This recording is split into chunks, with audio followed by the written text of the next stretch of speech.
In our next session, we'll be discussing how we can not only build up charging infrastructure, but also how we can ensure that the infrastructure is supplied with green energy. To cover this topic, a little introduction, we have a video prepared.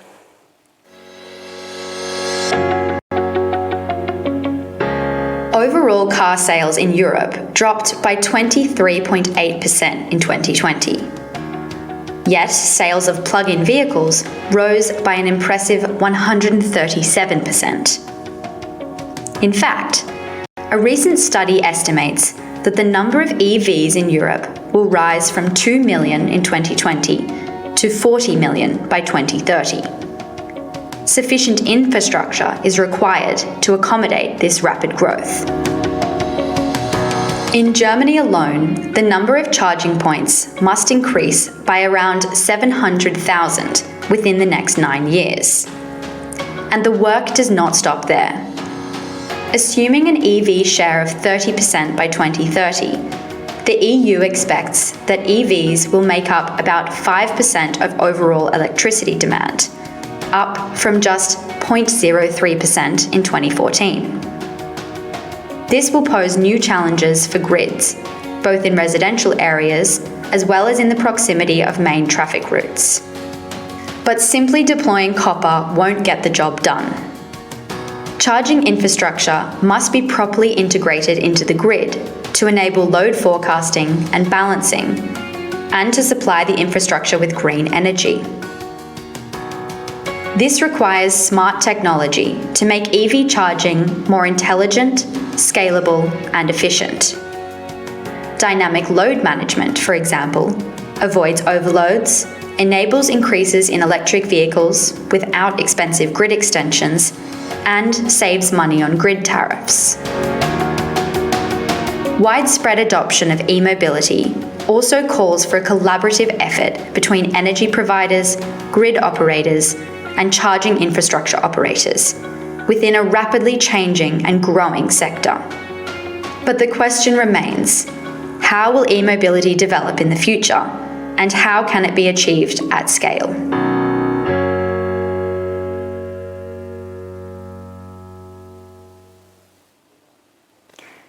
To answer these questions and go into more detail into this really interesting topic, we have 3 experts with us today. And this will be a slightly different format where they will each present for around 10 minutes on a topic that, from their perspective, and then at the end we'll have a Q&A altogether. First up, we have Rob Lubinsky, who is the Head of Electrification at Octopus Energy in the UK, working to design new market propositions with large-scale fleets and corporate partners. Rob has been working at the forefront of smart grid management and optimization for 10 years and is now helping to develop new solutions for a carbon zero future with Octopus. Thanks for joining us, Rob. Hi, thanks, Greta. And now we'll give you the chance to present your topic and then we'll move on to the other speakers after that. Brilliant, thank you very much. I'll just share my screen. Yeah, thanks very much, everyone. My name's Rob Labinski. I'm Head of Electrification at Octopus Energy Group. And to abbreviate what I do, it can be kind of shortened to green fleets and renewable heat. And just a quick overview of who Octopus Energy are. We were launched in 2016 in order to disrupt and fix a broken energy market. We have people focused and technology led. And that's kind of key to us. Technology is first, and we've built a proprietary system, Kraken, with big data, machine learning, and a differentiated business model. And now that business is now worth $2 billion. We've got 9 companies in 6 countries across 4 continents, and we've done that all in 5 years. So we've got a good view on the EV space, from everything from EV leasing, renewable generation, to hydrogen as a service, our global research centre for net zero, and all underpinned by this Kraken platform, that we've now completed 16 energy company migrations to date. And I think the latest, which was E.ON Next, is a really exciting one. We migrated 2.2 million customers in 11 months. And put that into context, the last data migration that E.ON took place took them 11 years. So data and information and technology is unlocking the green energy market. And we've got this broad sector understanding of EV, 2 million customers on energy supply, 17 million customers globally migrating onto Kraken. A quarter of all new EV drivers in the United Kingdom choose Octopus as an energy supplier. Charging your EV with Octopus is about 75% cheaper than the wholesale average market price in the UK. We supply energy to a third of the charge point operators in the UK, with 15 to 20 of those networks joining the Octopus Electric Juice network in 2021. And a total of about 55,000 charge points across Octopus Electric Juice network in Europe.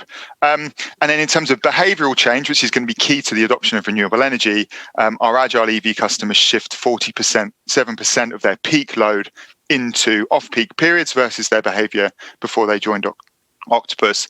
And we also lease 100% electric vehicles and install EV charge points. So we've got a really good, broad understanding of the entire ecosystem for energy. And in order for us to reach a zero carbon planet, road transport, we all are aware of this, must transform, and quickly.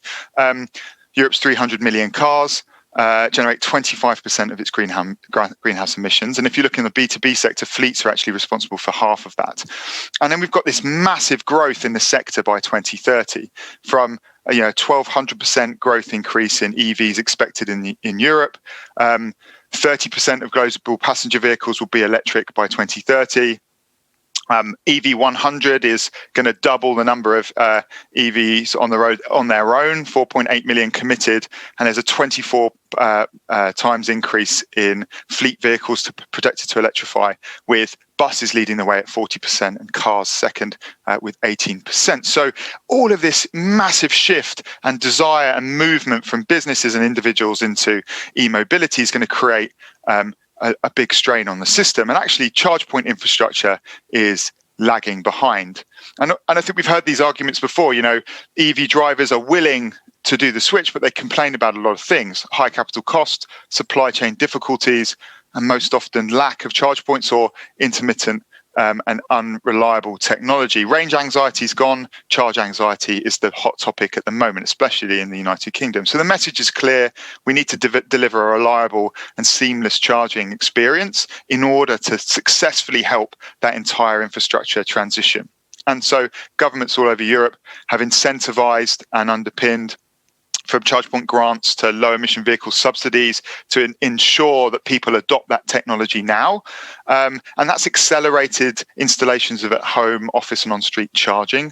We've seen hubs and e-forecourts pop up recently as well across Europe. But in the UK, especially, national coverage is still quite patchy, and charge points remain reliable, underutilised, and in most cases unprofitable. And then if we look at on a global scale, charging infrastructure has doubled in the last 3 years, but regions are being left behind. For example, in Europe, 75% of charge points are only located in 4 key countries. So the problem that we're facing is, and the opportunity is very large, and it's global. There are multi-billion, trillion-pound industries crashing into each other at this point in time: technology, energy, and automotive. And a significant opportunity awaits, companies that can forge a more financially sustainable path with a new systems-led thinking. And so, we're here to talk about how do we do that at scale. Well, actually, from an Octopus perspective, there's kind of 3 kind of levers that we can pull in order to help e-mobility scale towards 2030. The first is driver user experience. The second is the way in which the energy markets are changed and opened up in order to create new opportunities. And finally, infrastructure. So driver user experience needs to be underpinned by interoperability and simplicity. We believe legislation needs to be able to support the democratization of energy, and also community energy models. Local generation, local consumption needs to be supported. And finally, in infrastructure, we need to embrace co-location, embrace time of use, intelligent tariffs, real-time control. That will help us get over some of the key barriers we're seeing in terms of grid infrastructure and constraints and connections. And that also should be underpinned by a shared economy. And that's all, that's all before we see autonomous vehicles arrive on our roads, which is really exciting. So if we drill into user experience, historically, especially in the United Kingdom, there's the three kind of areas of this. There's a mobility service provider, the charge point operator, and the physical charge point on the ground as well. And historically, charge point networks have been built from an organization as a full stack service. They're in land grab mode, and they, early closed networks are on the ground, and customer experience, and actually historically in each of these areas has been relatively poor. But these organizations have been able to build customer loyalty through small USPs, for example, like having the biggest network, or being closest to the home of the driver that chooses you. And I think that where we are today is that's changed slightly. So operations and maintenance are now being pulled out. CPOs and mobility service providers are separating out, and these mobility service provider experts are emerging that then enhance that customer experience. And so we're seeing a shift from, I'm loyal to this network, to actually becoming more from, I want to be able to buy this car and get access to a multiple group of networks, or I'm a fleet manager and I have a fuel card and I want to be able to send my drivers all over all over Europe on any network and have that simplified and built in front of me. And then that will continue to change in the future. We'll see charge point networks open up entirely. Networks want to maximize their visibility to consumers, so you'll be able to pay in almost every possible way rather than trying to own the customer experience. Tap pay, join a network on a roaming platform, loyalty schemes, etc. And consumers will be focused on ease of use and simplification of payments, with the path of least resistance and convenience being the most valued. And then what's most hilarious about all of this is the minute that we move to an autonomous vehicle model, then that entire charging infrastructure problem that becomes totally invisible to the driver. So we have this, sweeping change across driver preferences and barriers becoming down through interoperability and roaming capabilities and ease of use. And then once we get to autonomous vehicles, that whole problem will disappear entirely because the vehicles will go and solve that themselves. The next piece for us is the EV markets. We want local energy markets, energy produced locally on our roofs, over our car parks, on our businesses, consumed locally on the same network. In order to minimize losses over transmission, you lose a lot of energy potential when you cross over a transformer, and then we also need to see those systems being totally automated and aligned with the availability of renewable energy on that local grid. So intelligent management and optimization of charging is going to be key to unlock scale in this environment, and also give the distribution network operators and the TSOs the confidence to allow large amounts of this infrastructure to happen on their grids. And then we'll see distributed assets across the community, peer-to-peer trading. You can see the price of energy on Octopus Agile every half hour. You can shift your power in real consumption. You can, in the future, you should be able to trade energy from your mobile phone with your neighbor. The democratization of energy will come from communication and from ownership as well. And then finally, we wanted to touch on infrastructure before I finish. And we need to think about the system as a much more integrated system. So linking charging environments, fleet depots, bus depots, charging forecourts, hubs, they need to link together into a much more integrated energy system.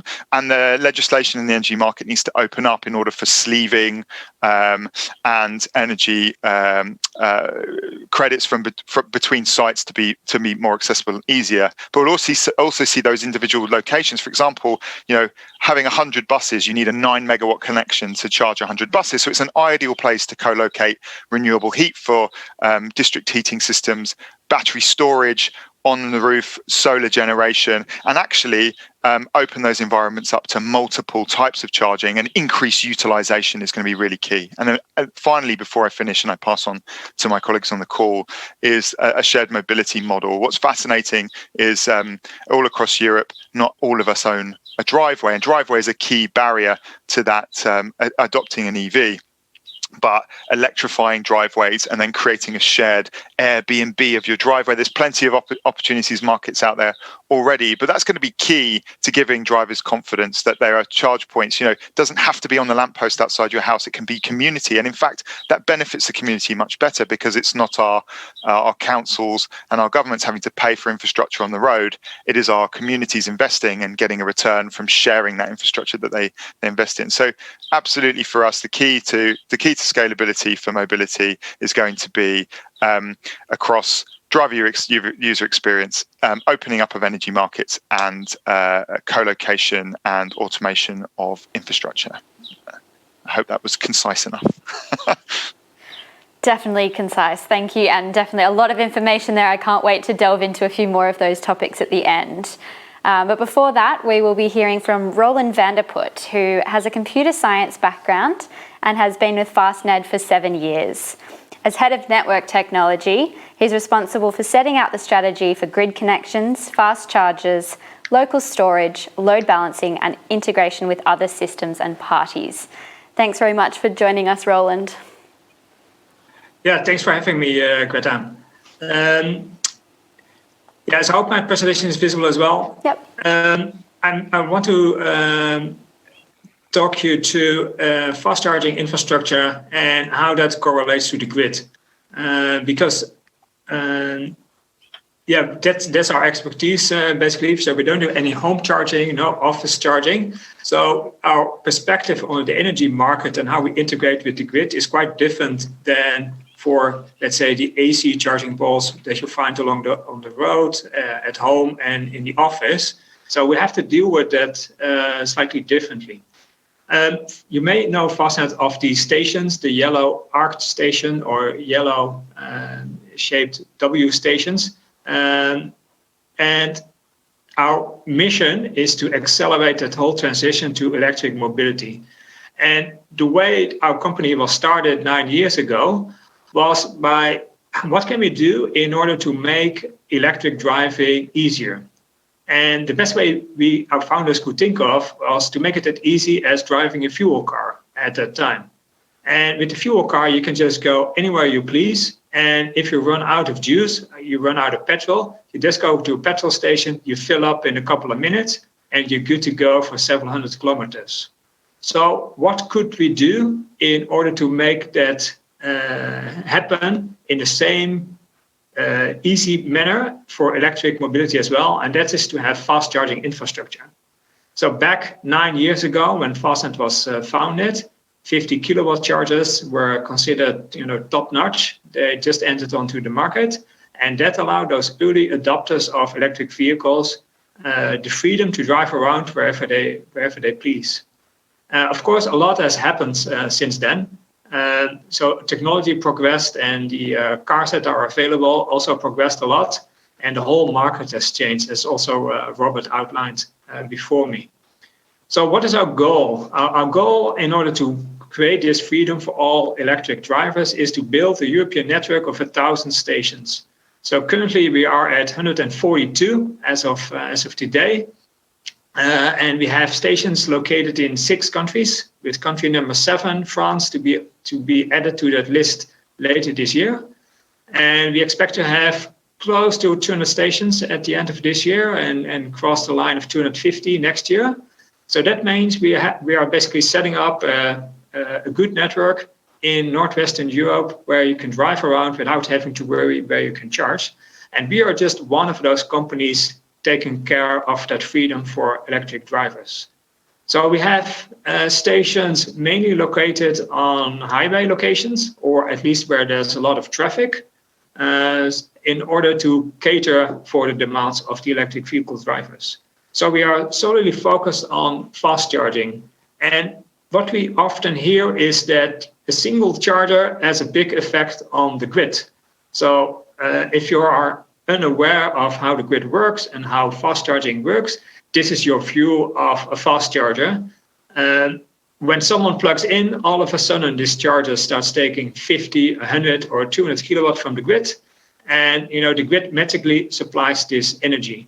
Of course, there's much more going behind that, but this is the general perspective of the public. But what's actually happening, in fact, is that it's not just a single charger, it's a whole bunch of chargers. When we started 9 years ago, we had 2 times 50 kilowatt chargers, but nowadays it's much more like 4 times 300 or even 8 times 300 kilowatt chargers. So the number of chargers has increased a lot. And this is our vision of the hopefully nearby future, is to have stations with 8 or even 16 fast charging points where people can fill up their car. And that also means that if you have multiple chargers behind one grid connection, you no longer get this spiky situation with just a single charger, but you get a much more smoother line, which somewhat looks like this. So this graph gives you an idea of the sessions during the day and the breakdown in hours of the day when those sessions took place. And if you have not just a single charger or a dozen chargers, but hundreds of chargers, then you get a much more smoother line showing when people charge during the day.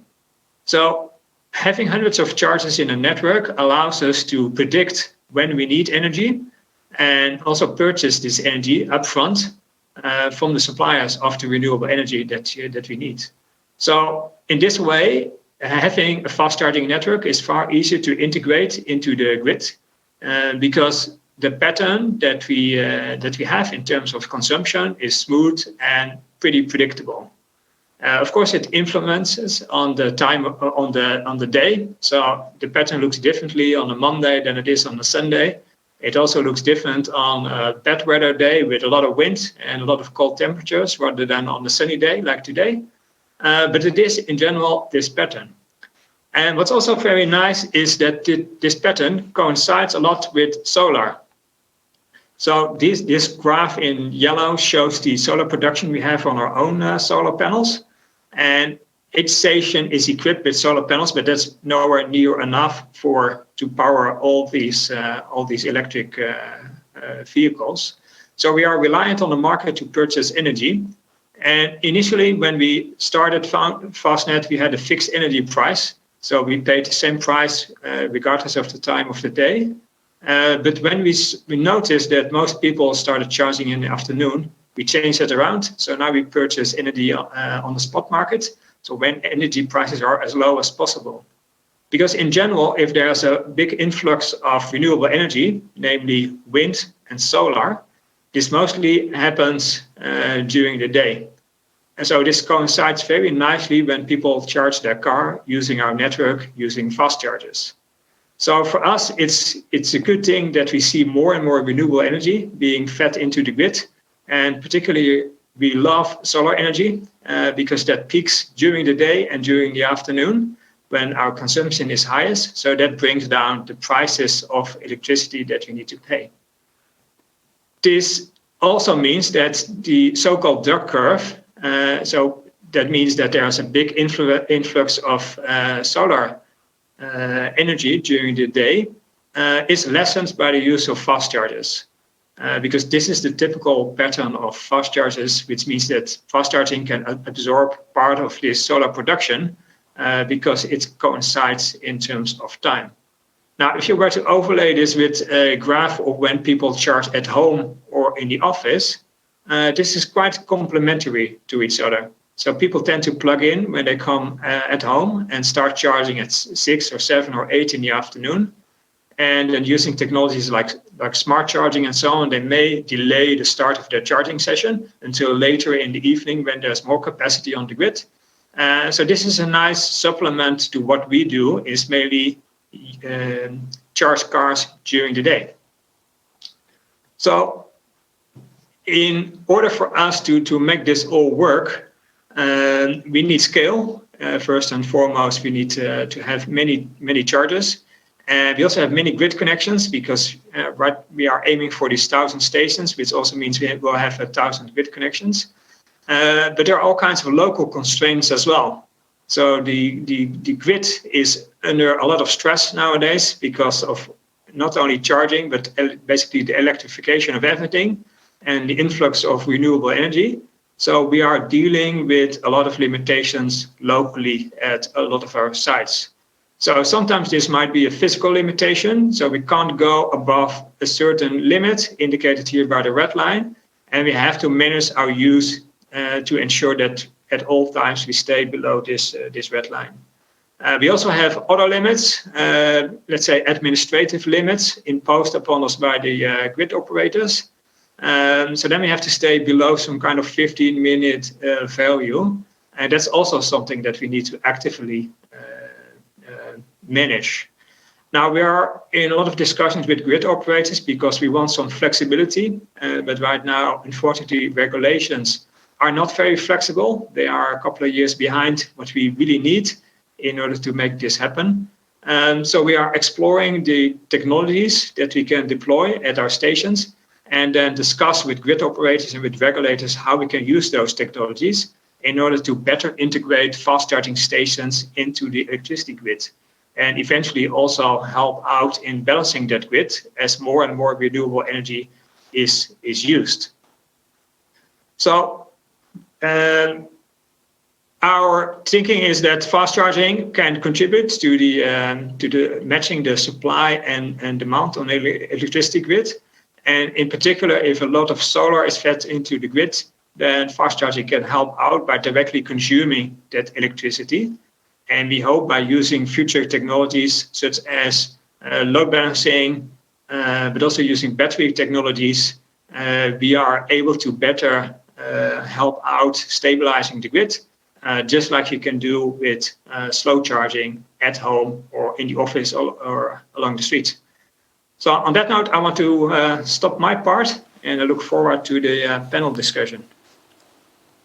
Thanks very much, Roland. Very interesting. And we'll now go directly to our third speaker, Michael van Roeder, who is responsible for the IT infrastructure and digital transformation at Elia Group, leading the change from a conventional TSO to a digital company. Prior to Elia, Michael led many companies through transformations and restructuring, working at Vodafone, Accenture, Icon Mobile Group, and Vattenfall.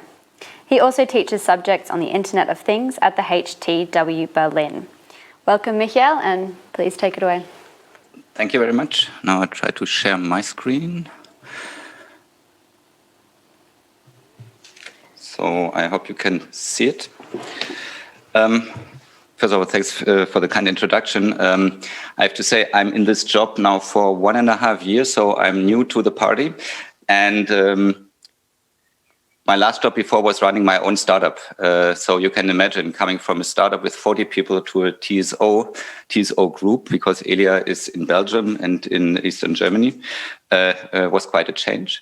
But it allows me to ask all those questions Rob and Roland have been asking. And, my job is to open this ecosystem up and create a proper ecosystem, which from my perspective, it is not yet. So what are we trying to contribute here?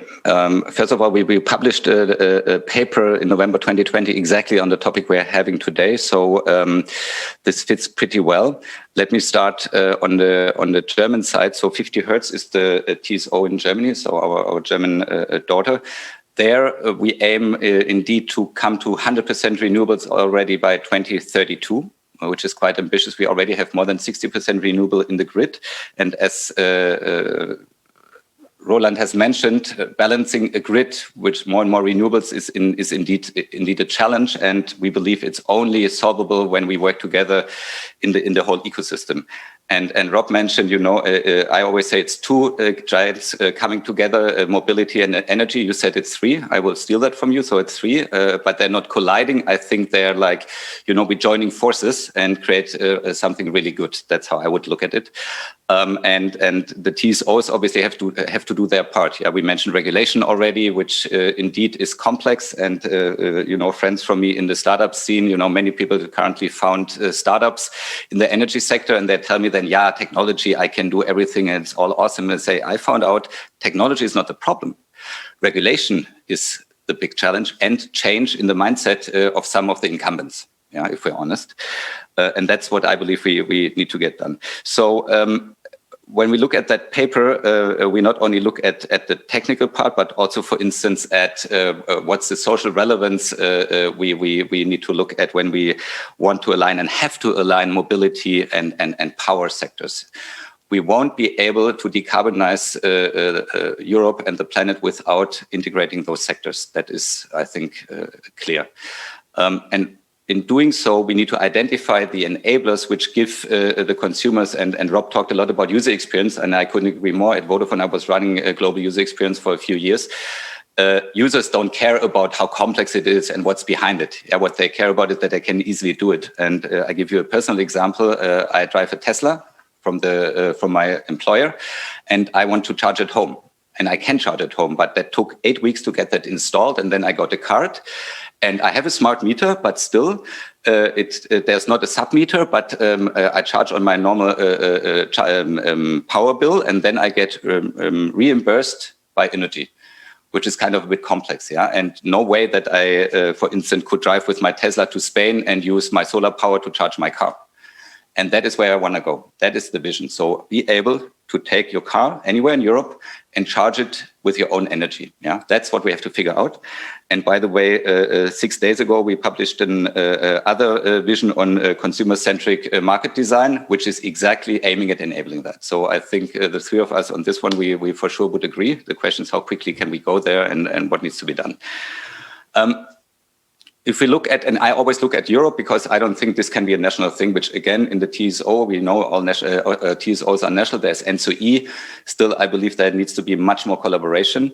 We need to look at three enablers: physical infrastructure, we spoke about, grid, etc. But at the same time, the digital infrastructure. And if you look at the energy system, let's say the digital infrastructure needs some upgrading. Yeah, we still sit on standards which are reliable, solid, but they're from the last century. And I've done the same in the telco industry 20 years ago. We had exactly the same situation. And there I was told, you know, this internet thing, this is for amateurs and it's not going to stay. And we need, you know, protocols like SS7, all this kind of stuff. And obviously, as we all know, that is not the case. Everything is on the internet right now. And I firmly believe the same will happen and has to happen in the energy sector. So physical and digital infrastructure. Second, open data access. Right now, some people, they read a book about data is the new oil, and now they think they can sell data. That is obviously nonsense. You do not sell data. You share data. Data and knowledge are the only resource on the planet which get more when you share them. Yeah, when you share an apple, you have half an apple. When you share knowledge, you have double the knowledge. So we believe in sharing, and we believe this is also something we're obliged to do because, you know, we are a regulated monopoly. All of you pay us. So in the interest of society, we should give that back and open that whole sector up. And last but not least, we urgently need to work on the market rules to enable new consumer service. That is something we are pushing hard. I just mentioned we published a vision paper on this 6 days ago, and also obviously talked to the regulator and also to politics about this. However, I believe this will still be a way to go, but we have to start somewhere. Last but not least, how do we do this? I'm a firm believer in ecosystems. We cannot do this alone. And I'm not only talking about TSOs and DSOs. I'm talking about startups, incumbents, players from other industries, car manufacturers, and so on and so forth. Everybody needs to understand only with collaboration this will work. And unfortunately, the tendency of such new opportunities is that there's always market players who think they can, you know, close something up, lock people in, and that goes also, I hear from car manufacturers like, hey, but the battery in the car is ours, so we decide what the consumer can do with it. And I'm like, I bought the car, so it should be my battery, and I should decide as a consumer. And as an energy person, I'm saying, you know, cars are nothing else than batteries on wheels, yeah, which is for a TSO a difficult concept because first time an asset, which you could use for balance, I think Roland and Rob have spoken about this, which you could use for balancing is suddenly leaving my control zone, or it's not online. Yeah, we are used to assets which are always online or they're offline, like the big power plants. And now we have fluctuating supply and we have fluctuating assets for storage. So I believe, as I'm a product and tech guy, I think as a problem, this is a super interesting problem. But I also know we're not going to crack it alone. So we need the car manufacturers to open up their interfaces, their APIs. We need the charging guys to do their part, etc., etc. So what do we do? Obviously, grid planning has been mentioned. In Belgium, we are a TSO and DSO. So that's why on the slide it says we need to take care of the grid connection capacity in Belgium. In Germany, that's done by the DSOs, not by us. Here, our contribution as 50 Hertz is obviously to bring the green power from the Baltic Sea or from the huge solar power plants we have in Eastern Germany. Yeah, Eastern Germany has a lot of space. And as I mentioned, we already have 62% renewables, but we have at peak times more than 150% renewable in the grid. So we have to transport it to the south. Those are the big projects like Südlink and Südostlink. So that's one. Two, on metering and communication. I see that there's a lot of hurdles from regulation. There is still a debate on what kind of communication protocols should be used. There's then a debate, are they secure? What's with a blackout case, etc., etc. I believe those are sometimes arguments which are technically not valid. So there are more arguments to keep the status quo. So we need to work on that. Third, we talked about it, shaping regulation. I think the TSOs are those, they're the big powerhouses to push the regulation, I would say. Yeah, that's easier for us than, let's say, for the startup guys. But I want to join forces with them because we all want to have the same. And last but not least, the market rules, and that starts on balancing reserve market. You know, the pre-qualification requirements are a huge hurdle. Yeah, I mean, I try to fill out that thing myself from my own company. It's a nightmare. It's based on regulation. This is not bad intention, to be clear. But I believe it's our duty to work on this to make it simpler. Yeah. On the other hand, as Greta said, I'm also responsible for IT. So I always fight with myself because I'm responsible for cybersecurity, IT stability. So if my IT doesn't work, we have a blackout in Europe. So, I have to balance that for myself a bit, to be honest. And the same goes for the market communication processes. And as I said, we want to go to a new regulation regime to enable a consumer-centric system. And with that, I do look forward to the discussion. Thank you. Thanks very much, Michael. And now, Rob, you mentioned the democratization of energy a few times. Can you just take a step back, explain what you mean by that and why it's important and how it affects end users and various industry players? Yeah, I think there's two angles to the democratization of energy. The first is, for example, the battery market. The price of batteries are going to come down dramatically because we have mobile phones in our hands and we have batteries in our cars, and we require batteries to balance the grid. And so just through the consumer's use of that resource, the price of that model and the availability of that technology becomes much, much more available to us. But then on the flip side, democratization of ownership needs to happen as well, and the ability to decide. And Michael was talking about it, the ability to decide where that power goes, whether I take it with me across Europe or whether I sell it to my neighbor, I give it for free to my family. And actually the challenge and the problem that we've got is that legislation really blocks that ability to use power in that way. We need blockchain technology to measure where it's turning up, but then the problem is the minute it leaves my meter and it travels 10 meters to my neighbor, I've got to pay the full stack of transmission grid costs for the entire market, and that's a major limiting factor. So democratization of energy from our perspective is the ownership of those green energy assets should be in the hands of consumers, not investors. The technologies that we use and we deploy should be those that are readily available and developing quickly. And then thirdly, the decision about how I consume my power and how I share that should be mine, not determined for me by my transmission system operator, my energy company, my vehicle manufacturer, or my distribution network operator. Michael, do you agree with this? And if so, how do you think we can enable the democratization of energy? I do agree in principle. Because I think consumers should have choice. Where I'm struggling a bit, and everybody does grid fee bashing, and I understand that. However, my question then would be to Rob, who's paying for the long distance transport we need, because you're not going to run the whole country or whole of Europe with microgrids. Yeah, you need power from large solar farms because of economies of scale. You need offshore wind. So all these things still need a transmission grid. 1, 2, balancing between microgrids needs a transmission grid.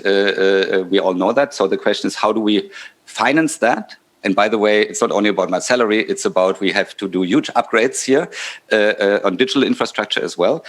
So that is a question I would like to ask. But other than that, I couldn't agree more. Yeah. So we see our role as opening up and enabling an ecosystem. I'm not going to do the user interfaces for stuff. I'm not going to write apps for that. I would expose APIs and stuff like that, and that's it. Yeah, that's in other roles. That because every player in the ecosystem has their strength, and if we, it requires a bit of trust. I recognize, everybody tries to find their position because there's a lot of money. It's a new sector. We just said 2 sectors or 3 sectors coming together. It's a natural thing that this happens.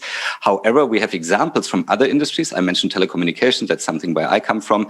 The telcos, the big telcos, the incumbents, they missed the boat to a certain extent. Today, they're more or less bit pipes. They claim they can do service, but let's be real. I mean, 20 years ago, everybody was writing SMS. Now everybody's writing WhatsApp, and that's not from the telco provider. So, but that was not done on a voluntarily basis. So here, I believe we need to enable that and go ahead of the curve and help shaping that ecosystem. Yeah, and my view isn't that the transmission system operator isn't an integral part of that system. It's just that the mechanisms by which we pay for that system need to change and become more variable. And so, you talk about how do we pay for that? Well, in the UK, there's 400% of the potential kilowatt hours in the entire market as we need for all the EVs on the road by 2050. But the problem is that at the moment, we've got major grid constraints in peak periods in the morning and in the evening. And then secondly, we've got hyper local grid constraints on distribution networks that cause problems for where we've got large amounts of solar generation in local areas that cannot get out of that grid onto other areas of the network. So we need to think more effectively about where technologies are combined and also user behavior is incentivized in order to make the model work much, much better. And therefore, that will then support the democratization of energy, we believe. Yeah, if I may pitch in as well, Michael, you both referred to the rules which need to be changed as well. And right now, the rules have been created in the past century, and they were valid at that time, but they are totally working against us at this moment. Because we want to be more flexible and we want to accommodate the grid operator to help out match supply and demand and ensure we don't have any grid constraints. But we can't. So the regulations don't allow us to do that. And it would be super helpful if those constraints are lifted and we get more flexibility, because then you can solve problems using IT platforms instead of putting copper in the ground, which is a much more expensive solution. Mm-hmm. And we need that anyway, because then we have probably sufficient capacity on the grid in many cases. And, we will have more time in order to upgrade the grid where it's needed. And we will have to upgrade the grid, so that there's no doubt about it. But we can create a lot of space on the grid if we can be more flexible with the rules. So they have to change in order to do that. And talking about the grid, we have a question from the audience. How can we make sure that grid fees are fairly distributed in the future?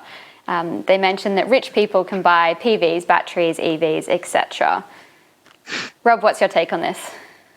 You say rich people can buy PV and batteries, but the reality is that most of us use, we could go almost off grid for less than the price of upgrading our double glazing on our home at the moment, which is, so the price of this technology is coming down. The cost, how do we pay for the grid? That's the key question here, right? We've seen targeted charging review in the UK change the rules. Previously, in industry, my background was in large industry. We saw triad payments, which they took the 3 highest peaks in the winter, took the average of your peak consumption, and actually that almost became a potluck event. And we had a client who said to me, one day everyone's going to get all the 3 triads right, except for me, and I'm going to have to pay for the entire transmission system network. And so the way in which we think about distributing those costs more evenly across the network needs to be thought of, but actually it needs to be in line with use consumption. It's a demand-driven requirement. So if we can, there'll be peak periods. We already have peak energy costs, driving people out of those peak areas, making it fairer across a broader group of people in terms of the way in which we pay for that infrastructure is going to be key. But I'm fascinated to hear what Michael talks about, because that's a key thing for you, I think, is about how you're going to restructure the way in which we afford this grid and make it fairer for everyone. First, this is a political question, not a technical question, right? And I'm an engineer. So today, the grid is being paid based on consumption. Yeah, you pay in Germany 7.34 cents per kilowatt hour for transmission or grid fees, distribution and transmission. But I understand the question, because obviously rich people can do own consumption with battery in the basement and solar, so they consume less from the grid. And poor people living in the city centers or like in the big houses, they can't do that. So the political thing on this is that socially fair or not. However, Rob, what you said, I think it is already based on consumption, so you don't question that system. Now you could discuss, is it 7 cents or 5 cents or 2 cents? That's a different debate. We could discuss that, but I don't think that is leading anywhere, which means if you want to socially make it more socially compatible, without questioning the mechanism that it's based on demand and grid usage in the end, then you need to redistribute it somehow. But that, again, is a political question I can't and don't want to answer. Yeah, I think what may help is you also have to incentivize users of the grid to align their consumption with when there is space on the grid. Because right now, we are also measured on the highest 15-minute interval, and we end up paying for the next 12 months based on that interval. But maybe there wasn't an issue at all in the grid at that moment. So why would we then have to pay for the remainder of the year? Because that doesn't incentivize us to offload our usage in peak times. So I totally agree. You need to pay for the usage of the grid, and we are happy to do that. But it would be better to align the goals of both grid operators and users of the grid, and that's not happening at the moment. We've got to get passive consumers off the network. Passive consumers need to be incentivized to to integrate with that network in order to support it. And so the model where you sit at home and you consume power, it has to go, because you have to be a proactive consumer in that environment in order to achieve lower costs. And we've already proven it with Agile in the United Kingdom. We provide our consumers with 48 prices in a 24-hour period, a day ahead. And we've seen, the average consumer shift 27% of their peak load out of peak periods, and EV drivers shift 47% of their peak load out of peak periods. And so it's that kind of 5 pence bag tax model. I've walked home from the supermarket carrying milk and bread under my arm because I don't want to pay the tax on the bag. And so we need to either put higher prices in periods where grid constraints are maximized, or incentivize consumers to use power when it's available. And so the second tariff we launched was a tariff called the Fan Club tariff. So if you live down the road from a wind turbine and you can see it spinning, we'll give you 20% off your energy. And if it's more than 15 miles an hour of wind outside, you get your energy prices slashed by 50%.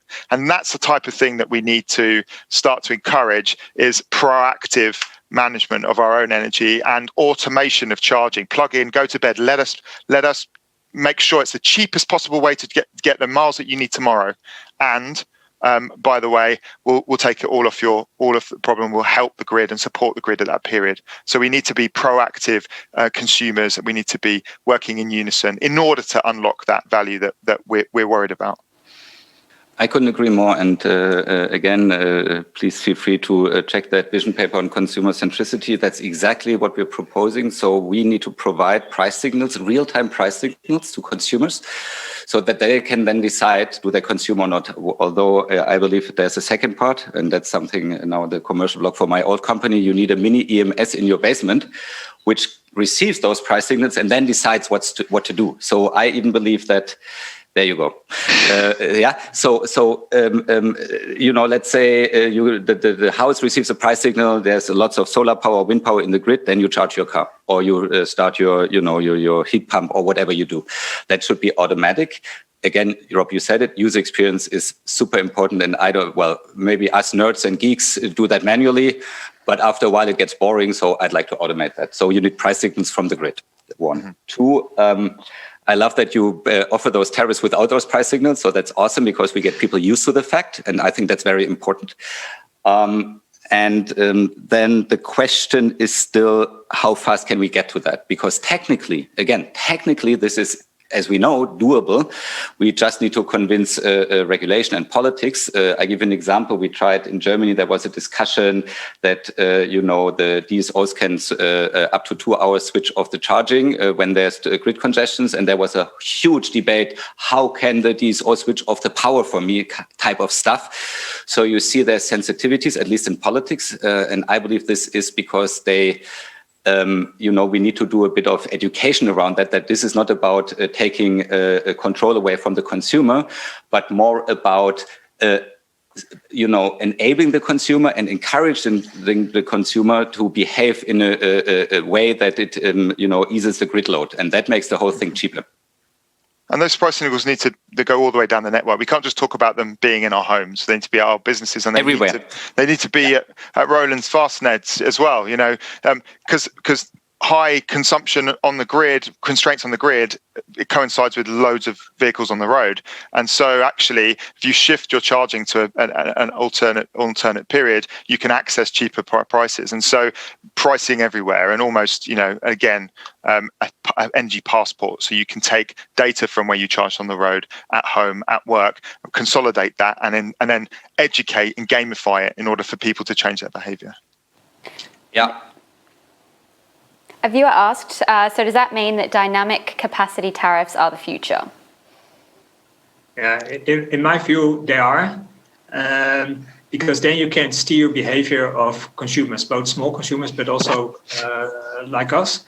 And it's not only about tariffs, because tariffs is just one way to incentivize users to adjust their behavior. But if you look at it from our perspective, we often face constraints on the grid. And we can't really steer our customer behavior a lot, only to a certain extent. But if you have more flexible capacity on our grid connections, that would already help a lot. So if, for example, if we get 500 kilowatts available as a basis, but if we, based on the signal of the grid operator, can sometimes use 800 kilowatts or 1,000 kilowatts during off-peak hours, that could really help us sell more electricity on those locations.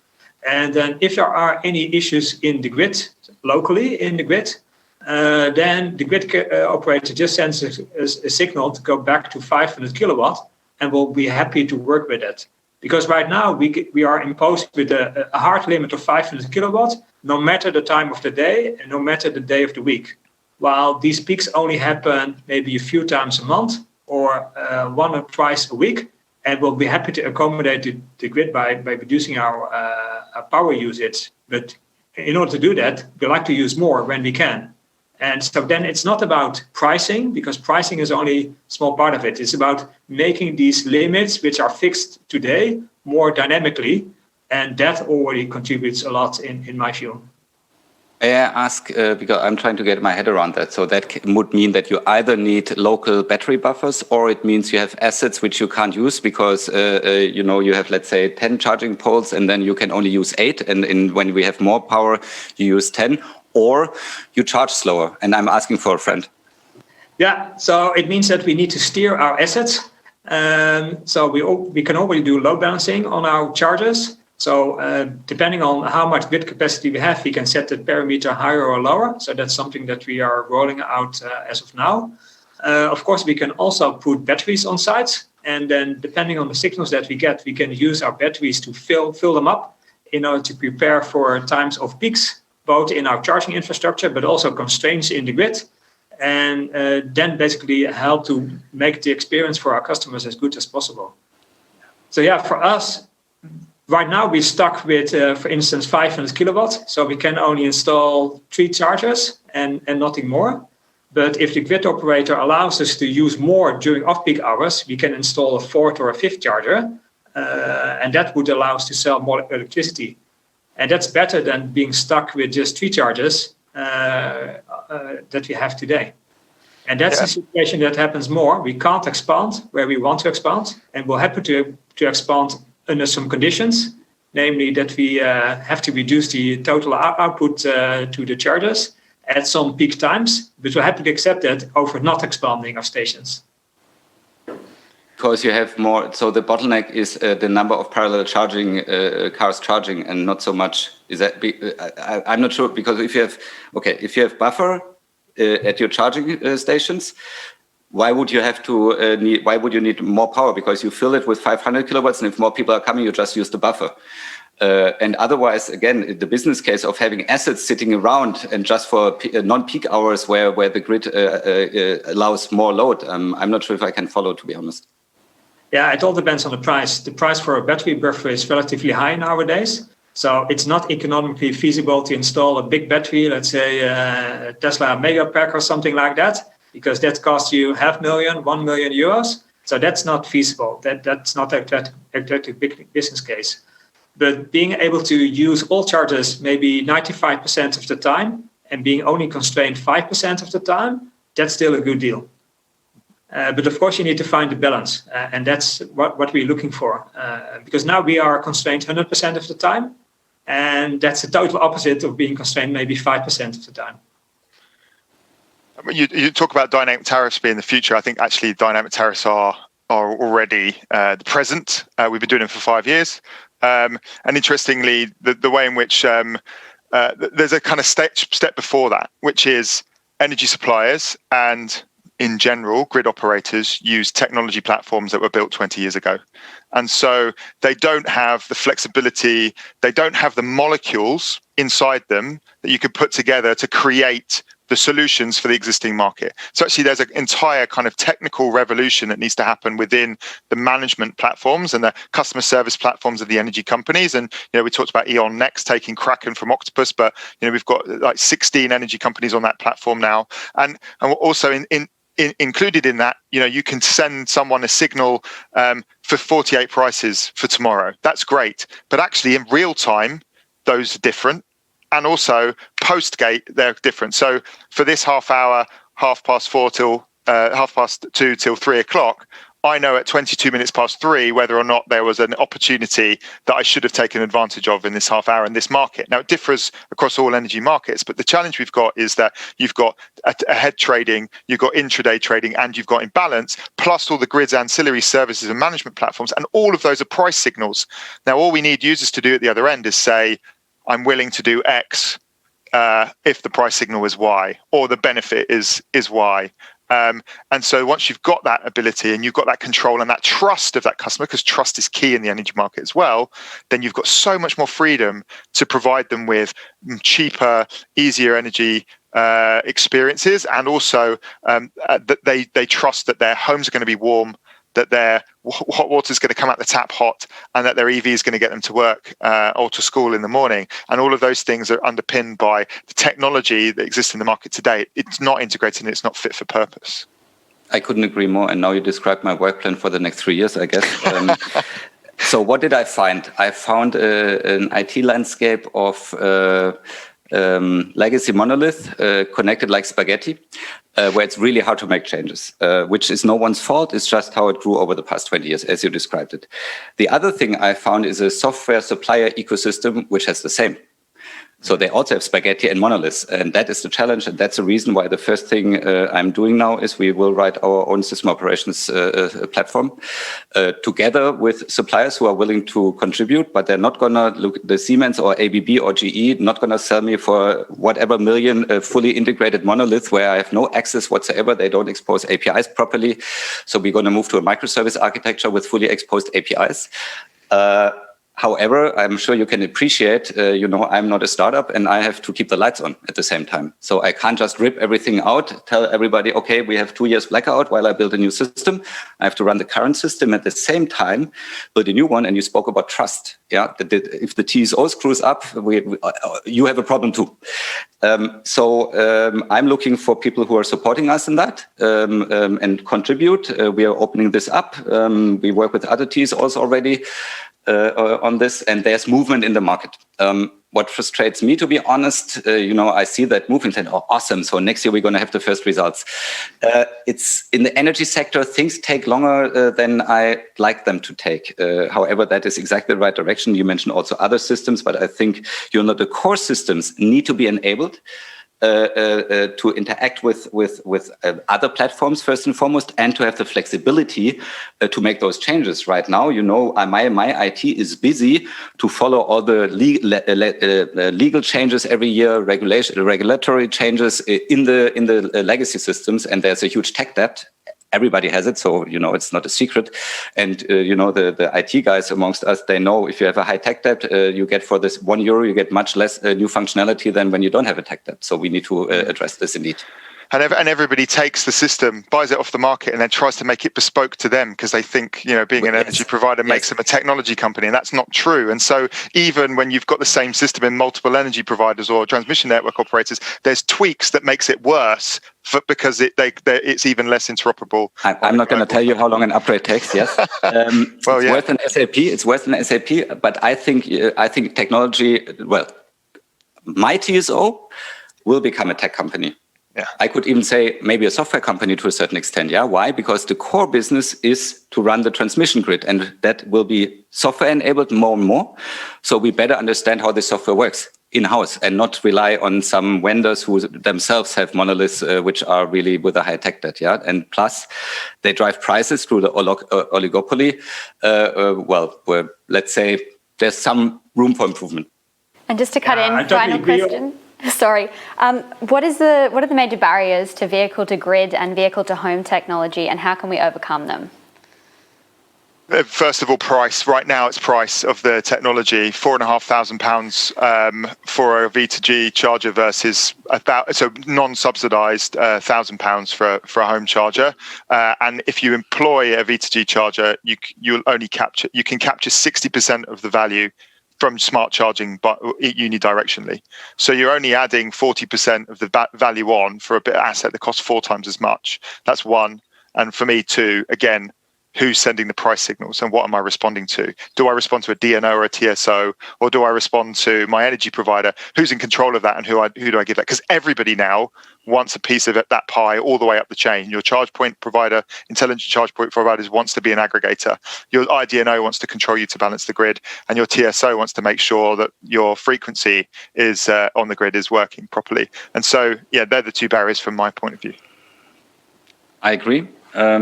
I think the TSO should send the price signals, and there's very good technical reasons for that. And that does not mean we make money with that. Yeah, that's a different discussion. But technically, and I think we should look first and foremost from a technical perspective, what is the right thing to do?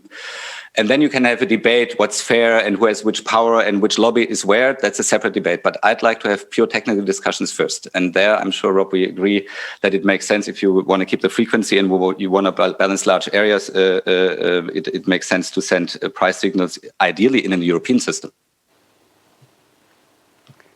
Roland, any final words? Yeah, I want to tell Michael indeed that he probably has to become a tech company. And becoming a tech company is probably easier still. It's a hard job, but it's probably easier than upgrading the entire transmission system from the local home to the main transmission lines and the interconnection between countries, because that's a much harder job that will take even more time. And we don't have that time if we want to have more renewable energy on the grid. So, although it's a tough job, becoming a tech company and working in the ecosystem with others, like us, with Rob, and many out there in Europe, is the only way, only path I can see in order to reach net zero in 2050. Yeah, I agree. And by the way, we have a hackathon mid of October in Brussels for you guys to work on price signals. So we provide the real-time stuff, and then we can try it out. Because I also believe talking about this is awesome, but just doing it is much better in terms of an MVP. So let's do this. Yeah, you bet. Unfortunately, we're already over time. I think we could easily do a round 2 of this discussion. We've still got a lot of audience questions that unfortunately weren't answered, but maybe we can chat with you guys again after. But I think we made a lot of ground there, and I agree doing is more important. It's the next step. So thank you for taking the time and having a really great discussion. Thank you very much. Thanks, everyone. Thanks, Greta. Cheers. Cheers. Yeah, bye.